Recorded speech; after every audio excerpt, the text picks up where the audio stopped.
이재명 마지막 특명. 오늘 한덕수의 법적 조치하라. 머니투데이가 제목을 아주 멋지게 딱 뽑았습니다. 머니투데이가 웬일이지? 저는 이런 장면들, 이런 기사들의 이 뭐라 그러죠? 분위기가 바뀌는 거, 이런 걸 굉장히 좀 민감하게 보거든요. 머니투데이는 민주당의 이렇게 호의적인 언론이 아닙니다. 그런데 굉장히 긍정적인 느낌이 나는 헤드라인을 뽑아줬잖아요. 마지막 특명. 이것도 악의적으로 뽑으려면 악의적으로 뽑을 수 있는 건데 굉장히 긍정적으로 뽑아줬다. 언론들도 이제 이재명 대세를 인정한 거다라고 저는 분석을 합니다. 자, 이재명 전 대표가 됐죠. 이재명 전 대표가 당 지도부를 상대로 한덕수 대통령 권한대행, 이완규 법제처장을 헌법재판관 후보로 지명한 것을 두고 할 수 있는 모든 조치를 오늘 내로 하라. 오늘 전격 지시한 것으로 확인됐다. 전격 지시. 자, 이런 단어를 선택한 것도 의미 있다라고 봅니다. 자, 이재명 대표가 한덕수 대통령 권한대행과 이완규 법제처장 관련 할 수 있는 모든 법적 조치를 오늘 내로 하라. 이 전 대표는 이제 대선 출마를 위해서 당 대표직을 내려놨기 때문에 이 같은 지시는 사실상 마지막 특명인 셈이다. 자, 이제 대선 출마를 위해서 당 대표직을 내려놓으면서 공개 발언을 통해서 어떤 말을 했느냐? 3년간 당 대표로서 성과 있게 할 수 있었던 것에 감사하다. 민주당은 저의 대부분으로 당원들이 저를 지켜주신 것. 저는 이 마지막 발언에 뭔가 찡하고 오는 거예요. 그래서 이재명이라는 정치인이 대한민국 민주주의 역사에 차지하는 의미가 뭐냐? 이 부분을 제 나름대로 좀 정리를 해봤습니다. 이재명이라는 정치인이 대한민국 민주주의 역사에서 어떤 의미를 가지는가? 지금부터 저만의 분석해 드리도록 합니다. 대한민국 민주주의의 역사는요, 진보와 보수의 대립의 역사가 아닙니다. 친일 독재 세력, 그리고 민주주의 수호 세력, 이 두 세력 간의 대립의 역사예요. 대한민국 민주주의의 역사는요. 친일 독재 세력이 자신들의 이미지를 세탁하기 위해서 가져다 쓴 게 보수라는 탈일 뿐입니다. 이놈들이 보수를 참칭해버리니까 민주진영, 민주주의 수호 세력은 자연스럽게 진보가 되어버린 것일 뿐입니다. 민주당은 진보정당이었던 적이 없어요. 민주당의 구성원들, 친일 독재 세력과 싸우기 위해서 모인 거지 진보나 보수의 가치를 위해서 모인 사람들이 아니에요.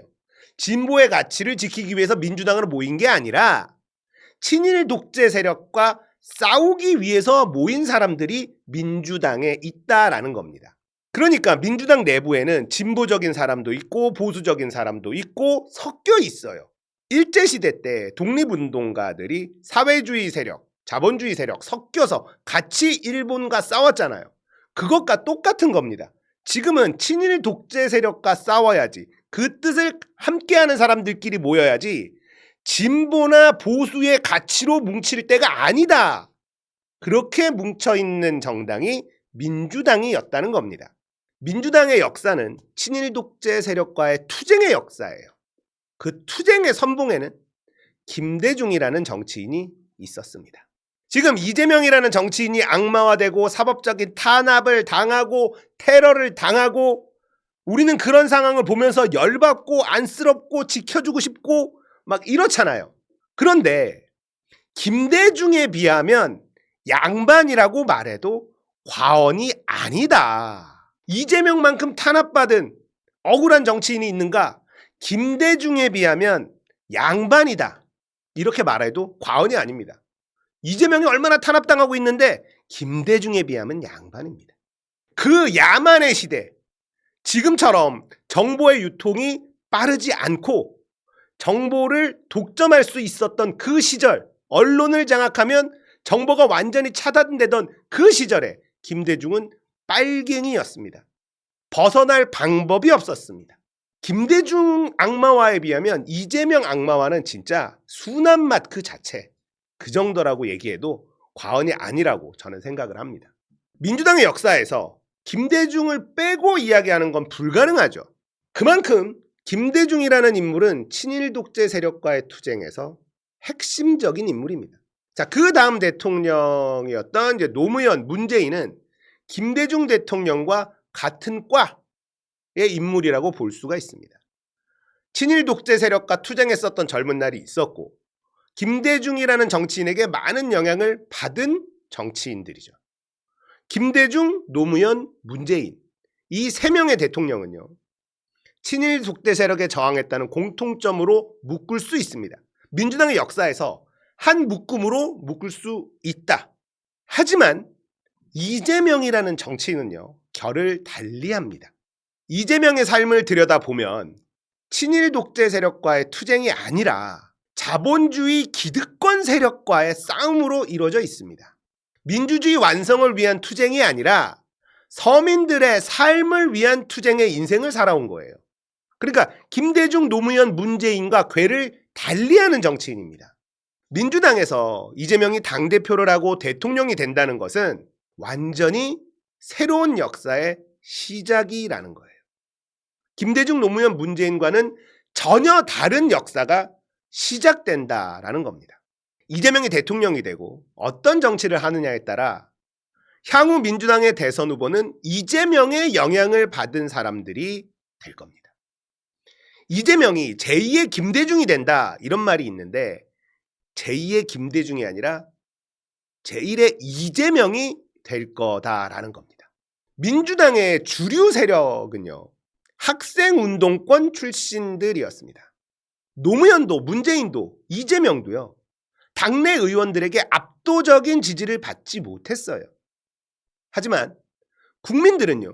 학생운동권 출신들을 선택하지 않았습니다. 자, 노무현도 문재인도 함께 민주화 운동을 했었지만 대학생 때 운동했었던 애들, 학생운동권 출신들 이것들이 주류 세력이었단 말이에요. 이들은 노무현도 문재인도 인정을 안 했어요.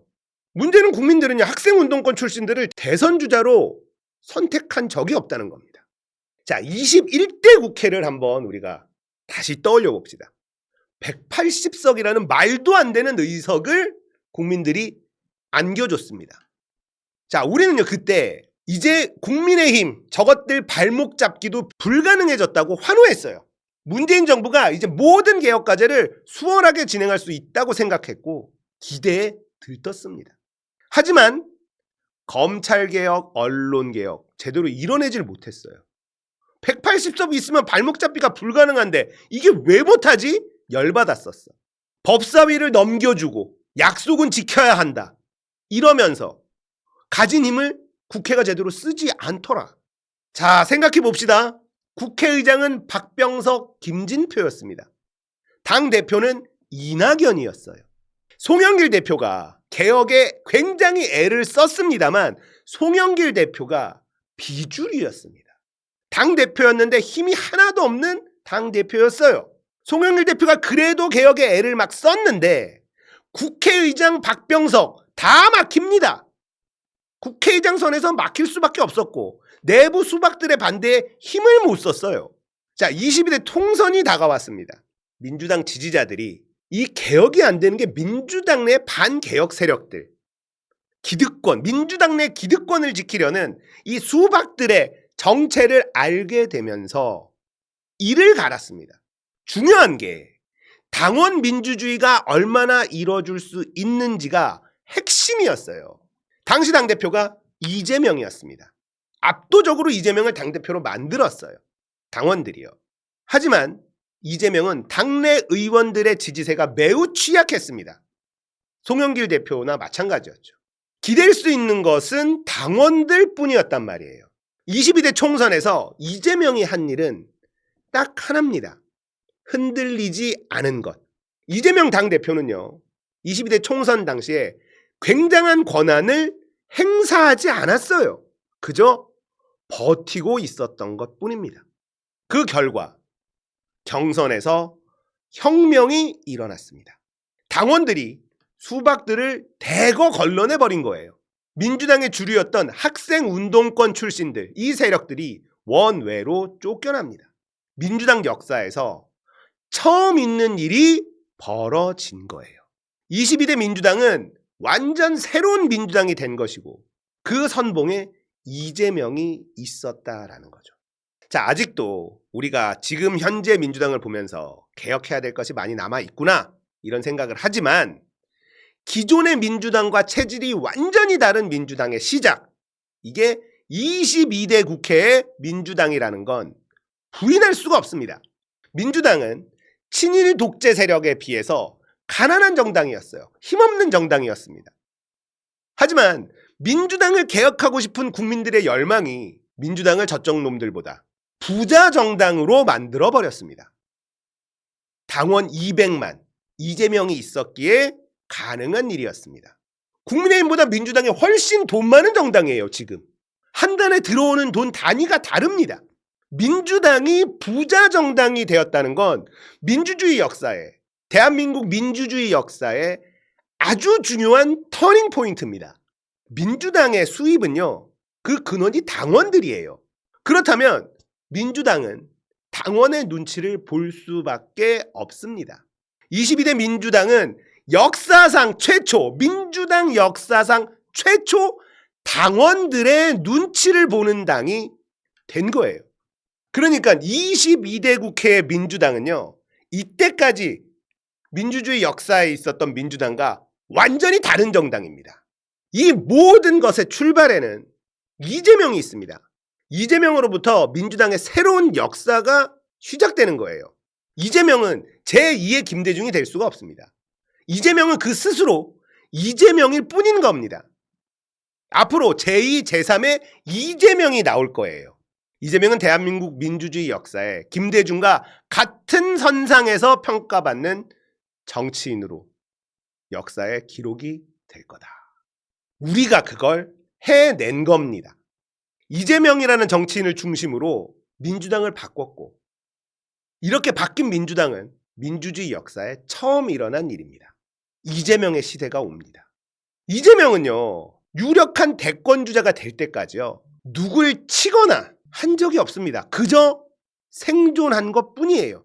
근데 이 사회의 기득권 세력들이, 민주당 내에 있는 기득권 세력까지 포함해서 모든 기득권 세력들이 이재명을 제거하려고 수단과 방법을 가리지 않았는데요, 이재명은 생존했어요. 그 곁에 우리들이 있었고, 민주당 역사에서 이런 정치인은 김대중 다음 처음입니다. 김대중 대통령을 지지했었던 그런 사람들은요, 내 생에 김대중이 대통령이 되는 걸 보는 게 소원이다, 이런 생각을 가지고 살았던 분들이 많습니다. 내 인생이 박살나도 김대중 대통령 되는 것만 보면 원이 없다, 이런 사람들도 있을 정도였고요. 지금 우리의 마음이 그렇죠. 이재명 대통령 되는 걸 꼭 봐야 되겠다. 물론 이 김대중 대통령을 지지하던 사람들보다는 우리가 상황이 훨씬 좋죠. 그 당시에는 김대중을 지지한다는 걸 밖으로 표현하지 못하던 시절이었어요. 그런 시절도 있었습니다. 나는 김대중 지지자야 라고 대놓고 말할 수 없는 시절이 있었습니다. 그런데 우리는 이재명 지지자야 라고 대놓고 말할 수는 있죠. 이재명이 모든 걸 바꿔버린 거예요.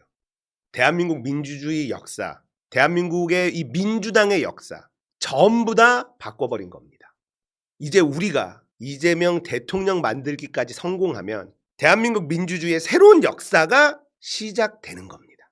이재명이 대통령이 된다고 해서 모든 것이 끝나느냐? 그렇지 않아요.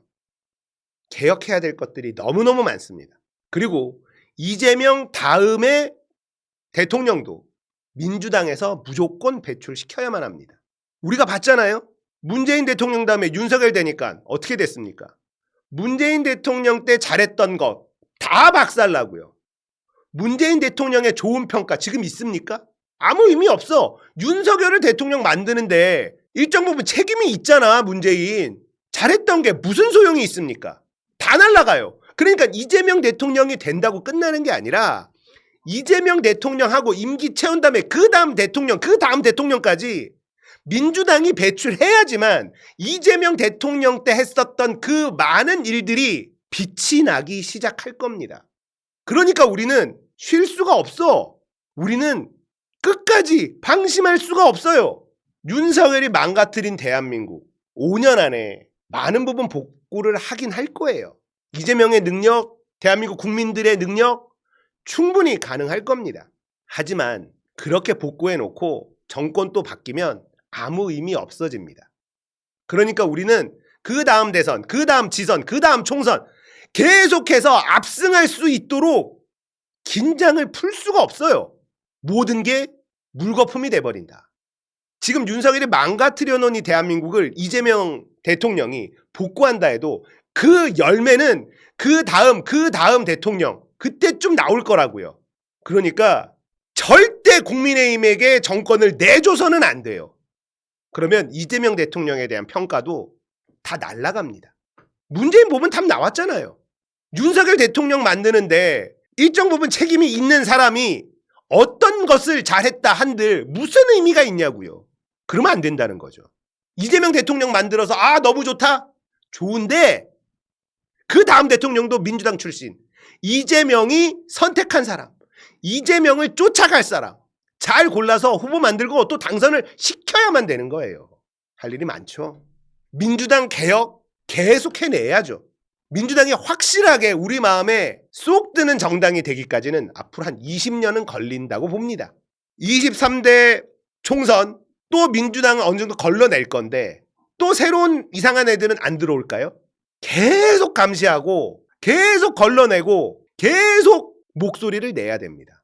할 일이 많습니다. 일단 눈앞에 6월 3일 이재명 대통령 만드는 것부터 해야죠. 압도적으로 이길 가능성이 높지만 저놈들이 무슨 짓을 할지 몰라요. 그렇기 때문에 긴장 풀지 말고 이재명 대통령이 되는 그 날까지 끝까지 잘 싸워봅시다.